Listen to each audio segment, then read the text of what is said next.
guys, it's Coach Flo from RocioFlores.com, and today's topic is, when should I not cut people off? Last video we talked about how to know when you should or shouldn't break up with your frenemy. This time I want to talk more about the concept of breaking people off from your life. So let me give you a little bit of context here. It's 2021. 2020 has been a year from hell.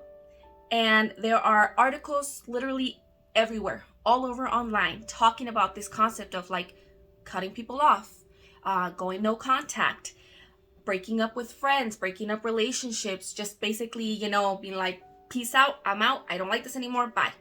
And it makes a lot of sense. I talked about this in the beginning of the pandemic. I did a whole podcast about it because I kind of think we all saw that trend coming where we were all alone. A lot of people were incredibly disconnected from everybody else in their lives, and it took a big toll on all of us, right?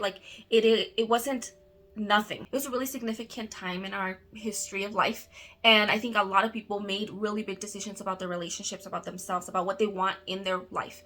And with all topics and all things that happen in the world, this topic has been beat to death all over the internet. And I think that the fact that so many people are talking about it, or talking about I did this, I finally broke off this relationship, or I cut this person off, or peace out to all the toxic people in my life, I think that gave a lot of us courage to actually go ahead and do that same thing. You could say that the act itself is #trending. But I'm noticing a different dilemma now. It's May of 2021, and I'm seeing a little bit of a shift. I think it's just the beginning of that shift. So I want to just call it out. I'm starting to see articles, blog posts, Instagram stories, etc. of people kind of talking about the opposite effect. Basically saying, hey, maybe we shouldn't be cutting people off. It's actually not a good thing. Maybe you're the toxic person because you're cutting people off, etc. So I'm seeing people start talking about that in a different way. It could be that, the pandemic's over. We have to go back to work at our regular locations. We get to go drop off our kids off at school now, right? We have to go back to holidays. We have to start connecting with the people that maybe we didn't really want to stay connected with, and that the pandemic really gave us a legitimate reason to not be connected with people. It gave us the ultimate carte blanche. You can just not call people, not talk to anybody, don't see anybody. Sorry, COVID. I think for a lot of people, 2020 really was the year to make really big decisions about your life, because it gave you a full year of what does my life actually look like when there's no props? When I can't mask negative emotions and thoughts towards the people and the things in my life with things and activities and schedules. We literally got a whole year to basically redefine what we want for ourselves in this world. But the world's opening back up, right? And so I think we're going to start seeing a lot of people start talking about how people who stay stuck in that 2020 mentality are going to be the people who are behind, or the people who maybe didn't progress. And because I see these trends, I want to kind of get ahead of it, because I think that whether we like it or not, whether we believe we're doing this or not, I think that what other people are talking about online can often have a really big effect on how we make decisions and what we end up ultimately doing.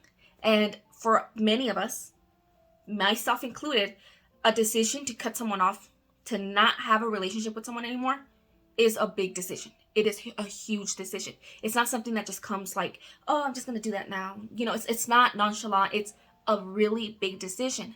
And if you're going to make that decision, if you're going to stick with that decision, or if you're going to go back on that decision, you need to be very clear about why you're doing it. So I want to give you some of the coaching framework for how you can kind of tackle this question so that you know that you're secure in your decision. This video is going to have a ton of disclaimers. There's two camps of people in this kind of ideology, okay? And so I kind of want to tell you my view, but also just kind of, I think I'm right. So, whatever. Okay, so look. There's going to be people out there who tell you that cutting people off in general is not okay. There's going to be people, myself included, that will tell you, cut people off however you want. It is your choice, 100%. Nobody can tell you that you can or cannot do whatever it is that you want to do with your life. You have free will. If God gave you free will, you have free will. I don't care personally. I don't care whether it's healthy or not healthy. I think it's still 100% your choice. Yes, sometimes those choices aren't the healthiest things. Sometimes it isn't a great thing to do, but it is 100% your choice. So I'm on the camp of saying that regardless of whether or not you watch this video and you're like, I am having to make a really gut-wrenching decision, or you're on the other end where you're like, I'm just going to ignore everything that this person just said and I'm still going to do me. It is 100% your choice. This video is not here to tell you or guilt you or make you feel like you have to do this thing that you don't want to do. It's your choice. 100% your choice. I understand the other side of the camp where I'm going to talk about a few of these things in this video where sometimes it isn't the, I would say, the healthiest, the best, or the, nicest choice. Living in a society, there are a lot of decisions that we sometimes have to make that are for the better of society and therefore may kind of go against your own free will. But at the end of the day, you're making a choice to live in this society. You're making a choice to live in this world. It's your choice. You choose. Some people may not like that. So I just want to put it out there. I still believe it's 100% your choice.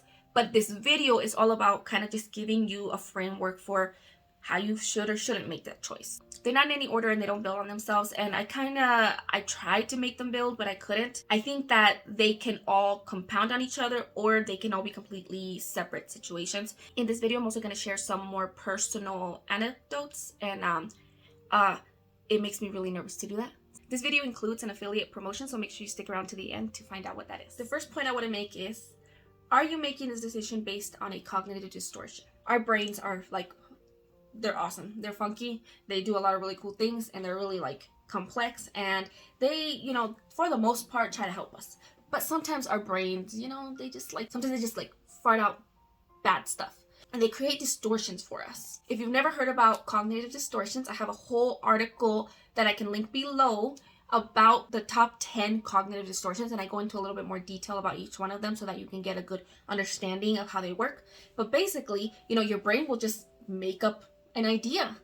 You'll have it some sort of situation, your brain will tell you that's what this means, and then you go with it. Except that what your brain's actually doing in that moment is it's coming to a conclusion based on information that it's taking in that's not necessarily being processed in a way that actually gives you the truth of the matter or give you a pretty good reason for actually coming up with that conclusion. So when we make a decision based on the distortion of the truth, we can, make a really bad decision based on what wasn't actually there. There's a part of the internet world that likes to focus a lot on like ideas regarding like energy and vibes and stuff like that. And that's a whole other topic that I could talk about later on. I myself tend to not really like that kind of conversation itself. I'm not a vibes person. It's a little too woo for me. But I recognize where like there's genuine topics relating to things like intuition and empathy and how people can sometimes, like feel things, And so because we're people that feel things, sometimes we get feelings and we make decisions based on those feelings. Except sometimes our feelings are wrong. When our feelings are wrong, it can lead us to make decisions that we regret later on, or that we feel really, really, really strongly tied to, even though technically when you actually take a look at like the facts, we can't back up. And so sometimes that hurts our life. And this can be really, really common when it comes to this idea of like breaking off relationships, because if we're making a decision based on information that isn't true, we might come to the conclusion that we just need to cut that person out of our lives, when in reality, there was nothing actually there telling us that we should. Let me go ahead and just list the top 10 cognitive distortions. You can look more into them on your own. So there's some more homework for you. Okay, so all or nothing thinking, overgeneralization, mental filter, discounting the positive, jumping to conclusion, which includes fortune telling and mind reading, magnification and minimization, shoulds, coulds, woulds, emotional reasoning, labeling, and blaming and personalization. The most common way that I see this is, and it's the greatest example that I can think of cognitive distortions, is, you're walking down a hallway, you see a friend, and they don't look at you, they don't smile at you, or they don't like say what's up, and your brain right off the bat, you're like, oh my God, they're mad at me.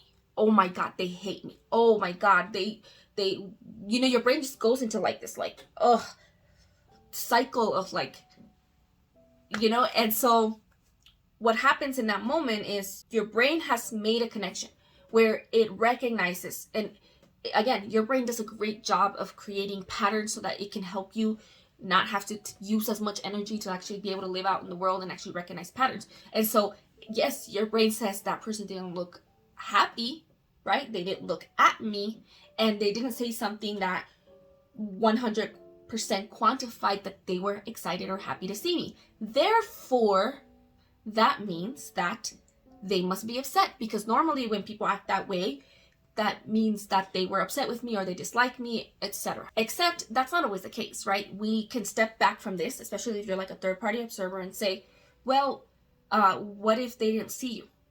What if they got a lot on their mind? What if they just got really bad news? What if they're really tired? What if they were just completely thinking, preoccupied with something else? What if they happened to not be looking where you were passing by?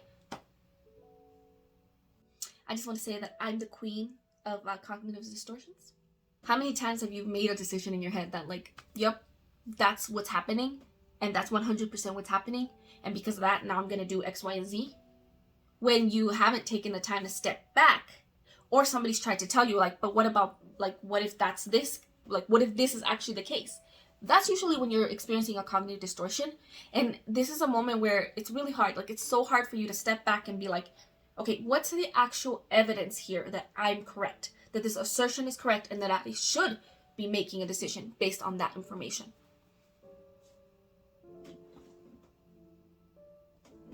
Cognitive distortions are the kind of things that could tell you that, like, your friend always does this bad thing, or that your friend never does that thing, or that your friend should be doing these things, that it's all their fault. They must be thinking that, right? And that always happens to me. So therefore, I mean, that's exactly what's happening right now. They must be so mad at me and hate me so much. There's no other choice but to break up with them. The worst one of these, for me, I think is probably one of the hardest to break, is emotional reasoning. Because basically emotional reasoning says, I feel this way, therefore this must be true. But oh my goodness, no. Like I said, yes, your brain can do a lot of great things, but your brain kind of sucks. Especially when it comes to emotions. Like, they overtake everything. They'll tell you, like, no, I am right, when you're not. Like, often you're not. Like, often your emotions are just there. They're not a bad thing. Like, don't get me wrong. It's okay to feel the way you feel. It's okay to be disappointed if your friend didn't smile at you. It's okay to be upset if you didn't get a response right away. It's okay to be upset if a person says something that hurts you. It's okay to be upset if you're recognizing that there's maybe a pattern taking place here that you need to address. What you feel matters, and it's important to use your emotions as cues to help you recognize where there's something that needs to change. Or it's okay to use those emotional cues as information to tell you, hey, pay attention to this issue right here so that we can address it. The thing is that you then need to address it. Like, you have to actually take a look. Okay, I'm feeling this way, but now that I know that I'm feeling this way, what's actually happening? Like, what is the concrete evidence? What is the stuff that I can 100% say, yes, this 100% happened for this specific reason? And then what do I need to do about it? Because yes, sometimes in our relationships, our friends are mean. Or our friends will hurt us. They'll say things and continuously do things that we've asked them not to do. Or they'll break boundaries. They'll push limits. Things that you definitely don't want in your relationships. You may have to make a decision like, this person hasn't changed. I need to cut this relationship off. But sometimes we haven't addressed any of it. Sometimes that person is doing something that they don't even know they're doing. Sometimes you're the one that's giving off cues, telling somebody that they should be doing something. Sometimes you're operating on ideas of what should and shouldn't be taking place when none of that has been established in the relationship. And sometimes we pay attention only to the negative. And because it feels so negative, it's not easy for you to like step away from it and be like, okay, I'm just going to ignore that. And that makes a lot of sense. It makes a lot of sense for you to not be able to just step away from that. But addressing how you're feeling and these thoughts that are coming up in your mind won't always equal you making a decision like cutting somebody off. In my friend Amy's video, I asked you whether or not you know what a healthy relationship is. And so if you know what a healthy relationship is and you recognize that you need to communicate, you need to set boundaries, you need to set expectations, you need to have trust, you need to, all of those things, then by knowing what those things are, you're able to kind of take in that information that your brain's telling you and look at it through the lens of what is healthy. In this situation, do I need to have a conversation with this person? do I need to address this pattern of behavior? Have I actually set a boundary here so that they know what they should or shouldn't be doing? Have I myself managed my own expectations of what is reality? So in conclusion, listen to your vibes, but like don't make decisions based on those vibes. Another really popular cognitive distortion is labeling. And I think we're all very aware of that one. We learned it in cartoons. We like to label people, right? We like to call people names. It's one of those really, really big conflict things where, like, when you're fighting, what do? You call someone a name. And it's very damaging for relationships. And it's very damaging even if you're not in a relationship with somebody to automatically place a label on them. Here's my first shameless plug for Heather Caliri's 30 Days to Loving Dignity program. Week 3 of Heather's course is called Tell Kinder Stories. In this part of the program, Heather is talking about how we can shift the narratives that we use to describe our relationships so that we can stay full of grace. So if you're a Christian, there's this thing, we're supposed to do. We're supposed to give people grace. And it's really hard to do for some reason. It's like, yeah, we like it when God tells us that, but like we're not really like, we don't like giving it. And so one of those really big cognitive distortions that we tend to do in our brain, even if we're not somebody who likes to insult people very easily, and we're not somebody who likes to place labels on people, is to create stories about people in our brain. So maybe we wouldn't call that person up, insert expletive here, but we'll say that they're the kind of person that does this. And you know how they always do this, that person. And what happens there, even when it's not like incredibly bad, right? Like maybe we wouldn't label that thing as like this horrible thing. What it does is it does change our heart towards that person. It changes the way we're willing to engage with them, and it changes the way that we view their actions.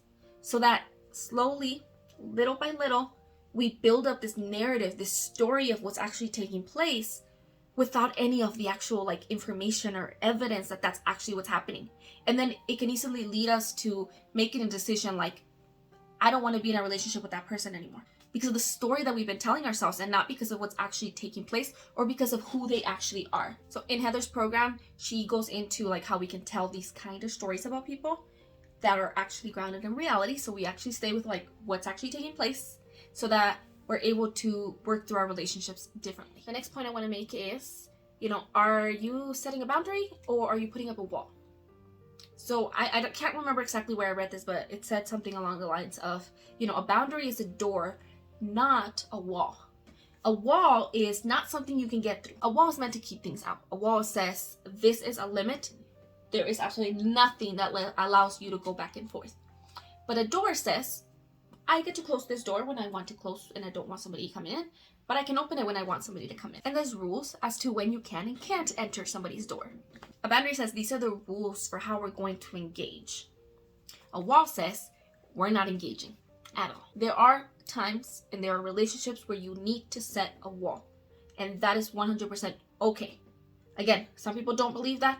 I don't care. I'm telling you, and I'm giving you permission to tell you that there are times when it is okay to cut people off. And there are times when what really needs to take place is you need to set some boundaries. You need to, in order for that relationship to flourish, you need to be able to set limits to how you're going to engage with each other. All the boundary does is it allows for that person to remain themselves, you to remain yourself, and then together have a relationship that doesn't take over each other's land. Sadly, because of social media, because so many people are talking about these things in like a quote or a small little carousel of information, I think a lot of us make decisions based on these small bits of information instead of looking deeper into how they work in the context of real world. I think sometimes a lot of us genuinely believe that when we're cutting somebody off, we're setting a boundary, but what we're really doing is we're putting up a wall. When your intended hope for having put up that wall was for that person to change how they act towards you or how the relationship is going, when what you really want is for the relationship to be better,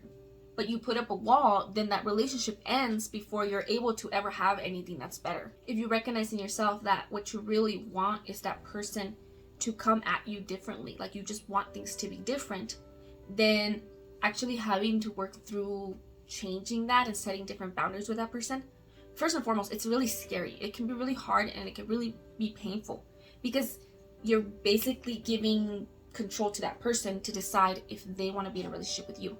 When you set a boundary, it can be really hard to let go of your own internal control of the situation. When I was doing my reading journey through the book of boundaries, one of the things that they mentioned was that you should start small before you get too big, because setting really big boundaries can actually be really scary and it can be really hard to do.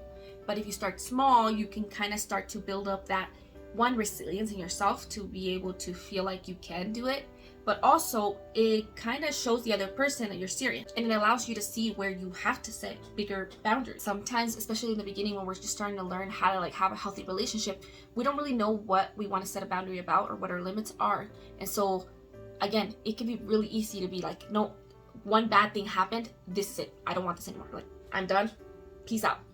And that's kind of how I went about, especially like when I left high school 10 years ago. I think I was so sensitive, like anything that cost me to I did not like that, I didn't like how that person said that thing to me, I didn't like what they said, and like them doing this thing, anything that gave me like a bad feeling because it was either painful or hurtful, whether or not they meant it, whether or not that was something that they would continue to do, I didn't care. Like I didn't want it, I didn't like it, and so I would just, in my mind was like, nope, done, that person's no longer in my life, I'm never going to try again. And so that kind of kept happening. Turns out people hurt you often. Turns out that's kind of normal in relationships. Like sometimes you say the wrong thing, sometimes you say something that's hurtful and you didn't really mean to say it, sometimes you don't even realize that you say something hurtful. I can assure you that you're doing it too. And if we all cut everybody off who ever did anything wrong before addressing it, we would all be living alone.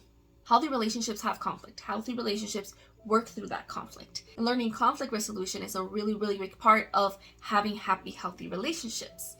But it's not easy. Like it's not easy in any way, shape, or form. And so this is where like learning where your boundaries are, what you actually want out of your relationships, how to actually communicate those boundaries and how to stick by them, all of that is really, really hard. And I gotta be honest with you, it's easier to be like, screw that, I don't want it anymore, like I'm just not gonna deal with it. But then that creates a pattern where now you're continuing to not be able to do that. The best relationships are the ones where you got through some of these really difficult parts, but you stood your ground and they respected it, and then you grow from it. That's not to say that you try to set a boundary, they push it, and then you're like, well, let me try again. No, it makes perfect sense if you make a decision where like they genuinely aren't respecting your boundaries, because then you're able to kind of step up and make that harder choice of, I think this is a relationship that needs to end. The next point I want to make is, let's just talk about the idea of isolation. So in my early years of dealing with my mental health, I didn't really know what to do. I just knew that I didn't feel good. And so again, because my brain was telling me all these negative things, and because I was genuinely being hurt by certain things that were taking place, I slowly just backed away from a lot of relationships. They ended. And at the beginning, it was relief giving. In the beginning, it was sort of relieving, because when you make that first decision of like, okay, I don't want this in my life anymore, and you stick by that, like you're not going to be okay with that anymore, that's a good thing. That part where you no longer are okay with bad things in your life, that's a great thing. But because I didn't, fill that void with something greater, I was just alone. As someone who has experienced depression and who has, for a very long time, had a really hard time managing that depression and anxiety and kind of dealing with my mental health, something that I 100% recognize, like the moment that I start really struggling, is a really strong pull to isolate, to like, I just want to get away from people. Like I don't want to deal with people. I don't want to connect with people. And that's actually a really common trait for people who are dealing with mental health issues. But on the other end of that is that sometimes when we are really isolated, we can actually start to exhibit mental health symptoms, like the symptoms that are related to depression or anxiety. We live in a very, very individualistic society, at least here in the US and in the Western world. We tend to prize the idea of individualization and independence, but overall, human beings are incredibly social, and it's a really, really big part of our well-being. When you look at the years of human development, aside from basic safety, basic physiological needs, we step right into our social needs. There's a reason that isolation is considered one of the really, really bad ways of torturing people, because it literally messes you up. Like, it is not good for your brain to be alone. And this is something that can happen sometimes when we're making decisions like, screw all the toxic people in our life. Like, I don't want this anymore. I think that because it's sometimes like an attitude, like sometimes you're making decisions based off like, I have just been struggling so much with the people in my life that I don't want to have these relationships anymore. I think often we're coming off that decision thinking that not having those people in our life will actually make our lives better. And I'm saying this as somebody who basically like cut off a lot of relationships right out of high school. It doesn't always make your life better. Sometimes it can, but not always. The truth is that we need some form of social connection and social connectivity in order to stay mentally and emotionally healthy. And I think often because we kind of make that very like, I am done kind of decision, and so you cut people off, and then you think that that's step one and that's all. I don't know if any of you ever have had this kind of fantasy of like, I'm just gonna move away, I'm gonna go somewhere new, and I'm gonna like start over, like fresh, like screw everyone in my life, I don't like this life anymore, peace out, like I can start over. And I think that that's very common. Like, you'll hear a lot of people talk about that kind of idea that if you could just like start afresh, like have new relationships, all these, like, it's a fantasy for a reason, right? Because more often than not, it's not something that's very viable. It's pretty physically difficult to do because you need the money and the opportunity and the ability to get up and go somewhere new and start fresh. But also on the emotional end, it kind of keeps us in this realm where we're constantly thinking that if we could just get away, things would change, instead of what if we just change the things right now. And while I'm pretty sure that my therapist didn't create this statement, I always tell people, my therapist told me, wherever you go, you go. Wherever you go, you take yourself. I've seen posts all over the place with this same statement because it's such a common thread. Like, we're all thinking it. I think it's necessary for us to remember that wherever we go, we take ourselves. And when we cut people off from our life, thinking that just by cutting people off from our life, like things are just going to change, and then they don't, that could be a really big hit to our self-esteem, a really big hit to just our overall healing from actual negative relationships, because all of a sudden we're alone and the issue is still there. Like, whether you're depressed or you're anxious or you're dealing with other mental health issues or you're dealing with very deep trauma, complex PTSD, or other systemic issues, like those issues are still there and they don't change because you're no longer in a relationship with a person. Now, that's obviously, like I said, another disclaimer.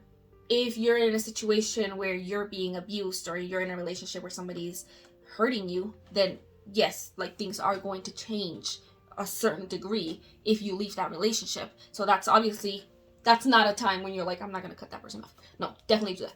But if you're kind of not coming at your relationships from a standpoint of like, where can things actually get better? Can things change before making such a drastic decision like completely cutting somebody off?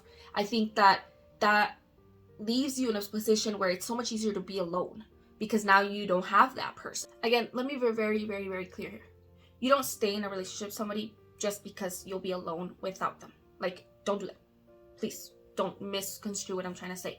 What I'm trying to get at is that sometimes we believe that being alone will be better than being around the people that we're around. And so that can be true in some situations, especially in situations where you're in a really unhealthy and very toxic environment, but that's not always true. Sometimes you realize, if you find yourself recognizing that like, hey, I had this like really negative experience with these people, so you left that group and then you had a really negative experience with the next group of people, and then it happens again and again and again. Making decisions like cutting people off can be increasingly isolating.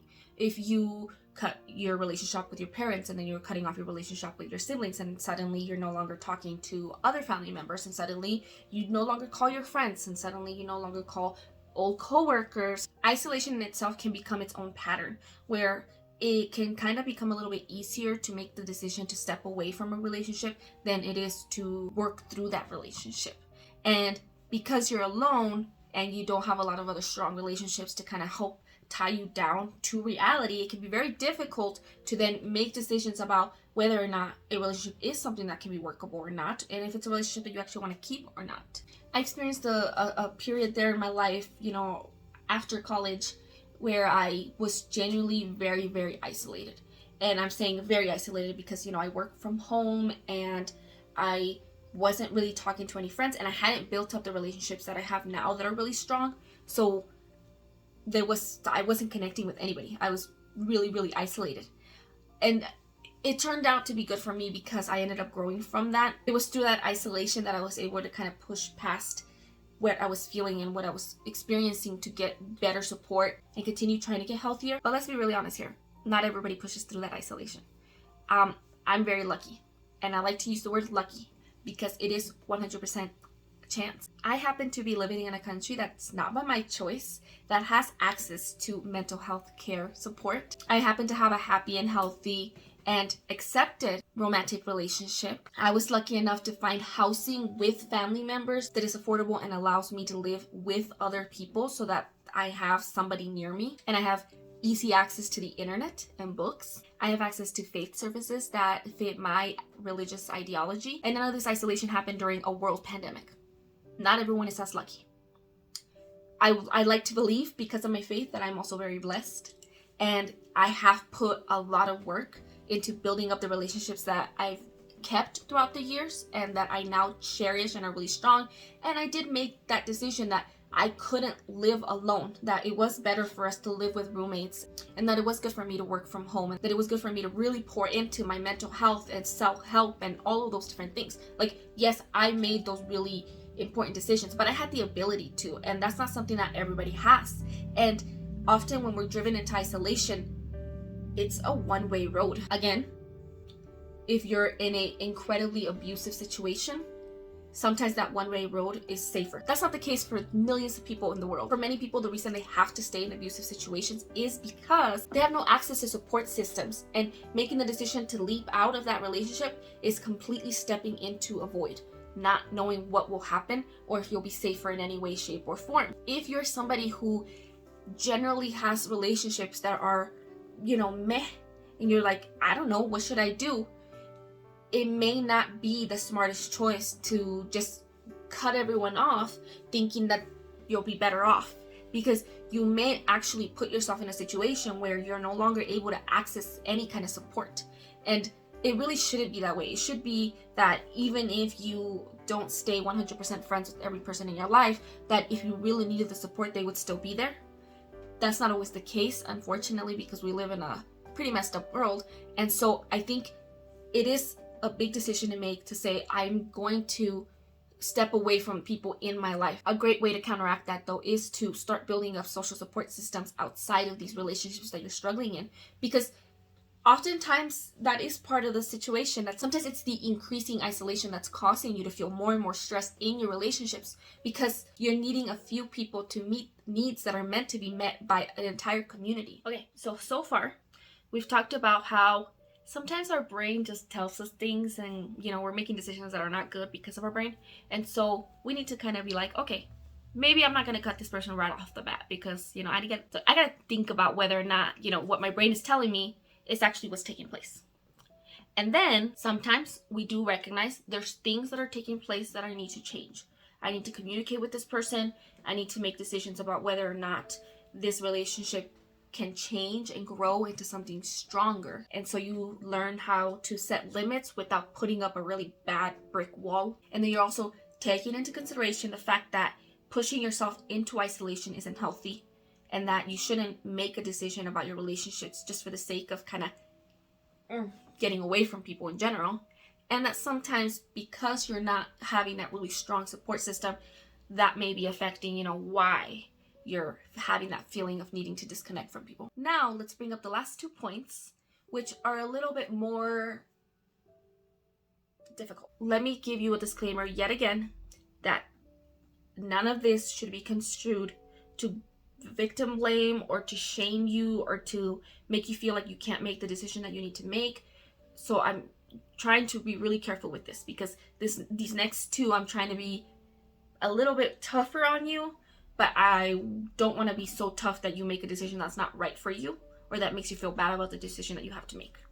I'm gonna name this point, do you have a propensity for these patterns? Sometimes cutting people off is an easy out. Remember when I said that like you take yourself wherever you go? Well, you take yourself into every single relationship you have. You are who you are regardless of the person that is in front of you. And when you're not doing your own healing and you're not doing your own pattern changing and you're not actually changing your own behavior, you're gonna see the exact same patterns play out in your life over and over and over again. And there are a lot of people, I'm gonna say that I'm somebody who's done this, and I can say that most people have done it to some degree, but there are people who struggle with this more deeply, I would say, where that pattern gets repeated a lot. And it's not even like an issue of like, well, you know, I sometimes do negative things in my relationships. It's just if you are seeing some sort of situation in your life happen over and over and over again, you need to take a step back. It may not be them. It might be you. If things get tough and, you know, relationships are hard, but you're seeing something happen over and over again, and your decision's always like, damn, I'm gonna leave, and you end relationships over and over and over again, and yet the same thing keeps happening over and over again. It could just be that you're playing out a pattern in your life that is so deeply entrenched in you that you may have not even noticed that it's there. It may not feel like it's there, but it could be. And you may not believe that it's there. I'm gonna say a daring thing. Having a pattern of cutting people off in your life is probably one of those really big red flags that people should pay attention to when making a decision about whether or not they should be in a relationship with you. And that can be really hard because obviously if you're somebody who, you know, has a history of having abusive relationships, maybe you have that kind of history where you genuinely went through really difficult things and you had to make decisions like cutting people off. And so then it can be really hard to present that information and not be judged for it. But usually, which is why with any red flags, it's more of a matter of like questioning what's taking place versus like making a broad decision with little information. Here's the thing though, if you can look back and all your relationships ended with you just walking away and not having worked through some of the issues, then there's probably something going on there, right? Like you obviously recognize something was happening because that's why the relationship ended. So why did it suddenly end and why has this happened again? Walking away from a relationship is a really easy way to end a relationship without having to do any of the work to try and make that relationship work. Because you kind of cut off the relationship suddenly, that person doesn't really get a chance to tell you what you did wrong or how the relationship could have changed for the better. Sadly, there are a lot of people, and it's a really big, you know, enough of a thing that it becomes like a trend that people talk about, that people who have multiple marriages, people who have multiple families, people who go from friendship to friendship, from job to job, from church to church, all the while saying that it wasn't them. You know, like it's just everybody else in the world that sucks. Every job sucks, every husband sucks, every friend sucks, all your contacts suck. Somehow everybody in the world sucks. It's not you. Here's the thing, it's really normal for us to blame others. I think it's a human thing, you know, nobody wants to think like I'm the one that's causing these issues.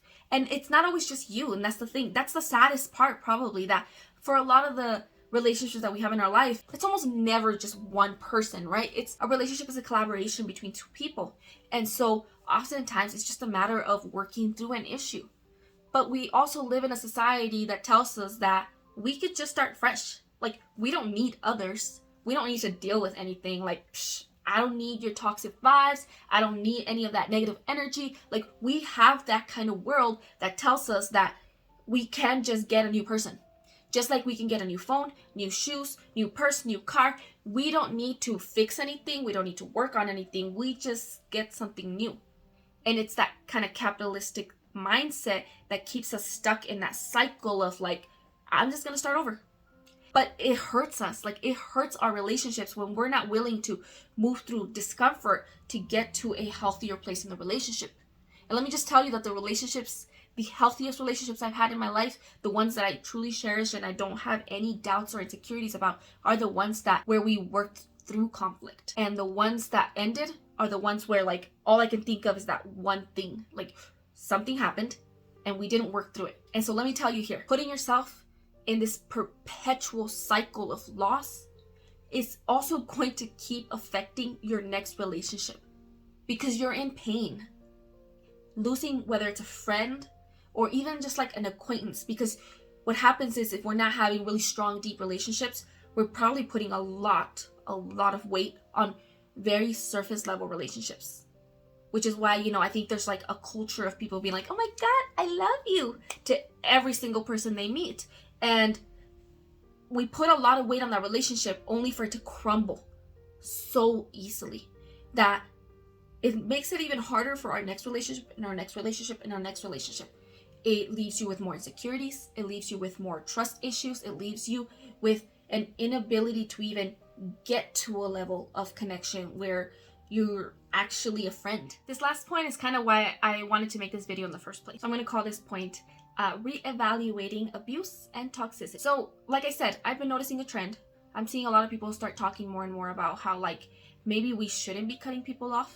And I'm seeing people talk about like the concept of ghosting. Ghosting is a practice of like you're starting a relationship with somebody and then suddenly you're like, you're done. You disappeared. You disappeared like a ghost. And the difference between ending a relationship and ghosting somebody is that when you end a relationship, you have a conversation about it, right? You tell them like, hey, I don't think we should be friends anymore. I don't think that we should be in a relationship anymore, etc. And then you end the relationship. Now, ghosting somebody is when you just end the relationship, but you don't let them in on that and they don't know what's taking place. They just suddenly, what just happened, right? Now, ghosting is classified as itself being a very toxic trait bordering on abuse. But you might be thinking, Rocio, didn't you just say that you're allowed to cut anybody off? Like, it's your choice. You could do whatever the heck you want. Yes. Okay. So just because you have the ability and the choice and the willpower and you're able to do something doesn't mean that it isn't toxic. Doesn't mean that it isn't a negative decision. Mean that you're not hurting somebody else. So it's 100% your choice. Like if you want to be that, you can make a decision that hurts somebody else or that doesn't really take them into consideration. And I think that, like I said, sometimes that's something that needs to take place. But overall, I think if you're creating the story in your mind where you're like, you're the good person and they're the bad person, and then you do the thing that's bad to them, you may not be able to maintain that story in your mind. And so that one can affect you and how you move forward in your relationships, because you may suddenly realize, I shouldn't have done that. But it might be too late at that point, either to fix that relationship or to change that pattern of behavior that you've noticed in yourself. And on the other end, you may realize that you're hurting a person, whether or not you felt in that moment that like, yes, this is what I need to do or not. You may look back and realize that to them, it didn't matter whether you felt justified or not, because they still had to deal with the consequences of your actions. On that same note, I feel like we need to be very careful with describing or naming all endings of relationships as toxic or abusive, because there is a spectrum. For people who've dealt with abusive relationships, there's a term called going no contact. Basically, no contact is when you make a decision to completely cut off a person from your life. Typically in situations of abuse, this is a very necessary step to stay safe, because if you stay in any kind of contact, that person may have the ability to continue abusing you or for there to be an escalation of abuse. In some situations, it may not feel as imminent as like, I need to get away or else this person's gonna hurt me.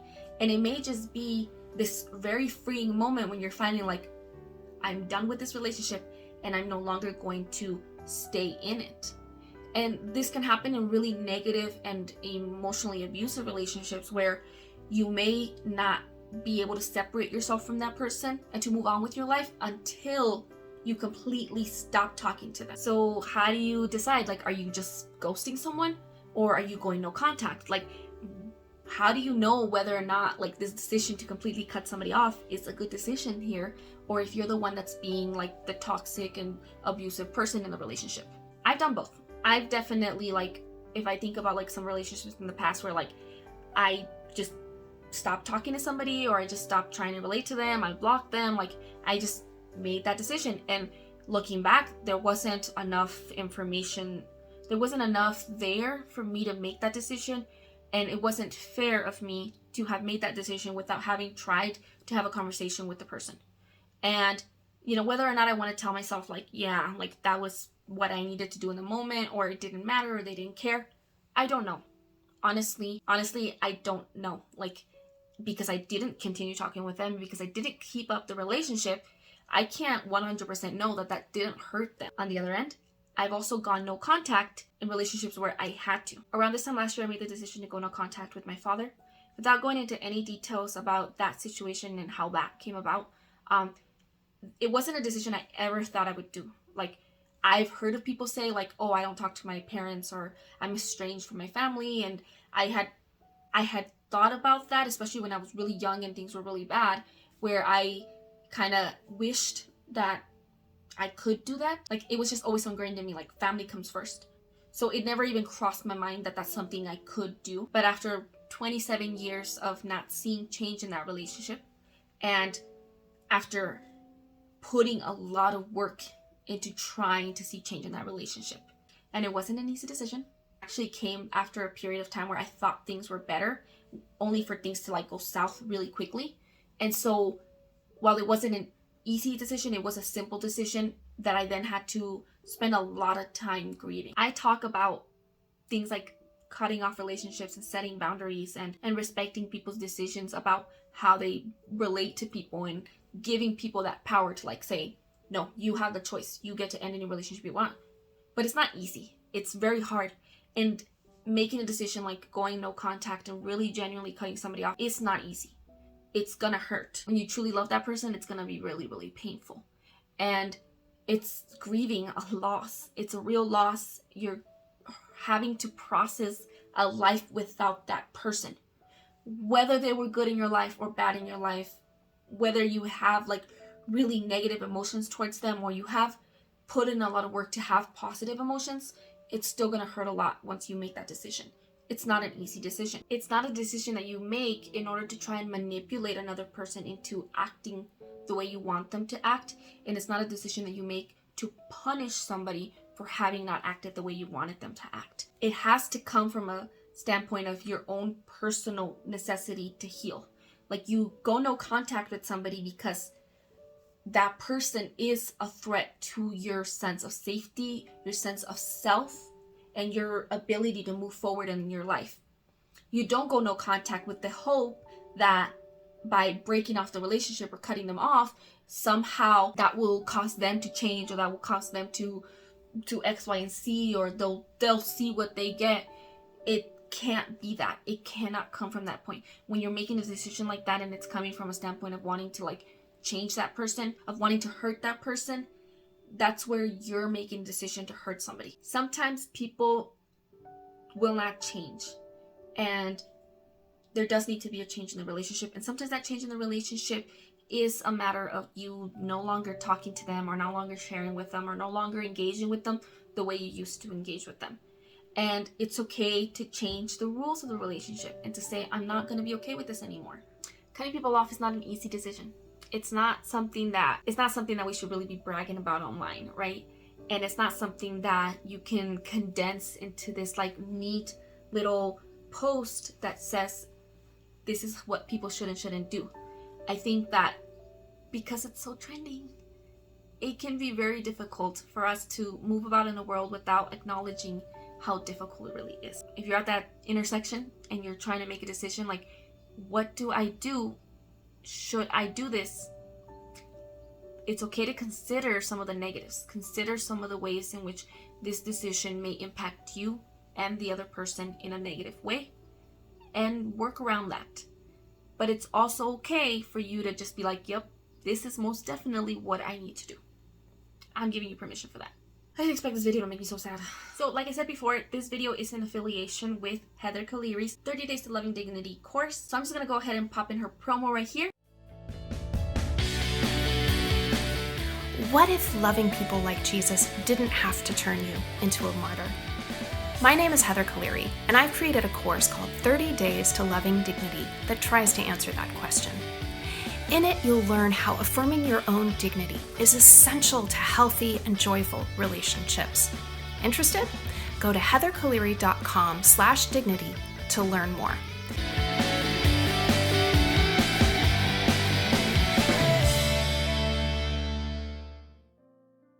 I really hope that this video gave you some things to think about when making this decision and that you're able to make the decision that's right for you. I'd like to hear from you and to know, how you came about this decision, if you feel comfortable sharing it. Thank you guys so much for watching this video. I know it's long. It took me forever to edit it, but thank you so much. If you like it, please comment, like, share, react, whatever it is you do online. I hope you are all blessed. Thank you so much and have a great day. Peace out. But not for good.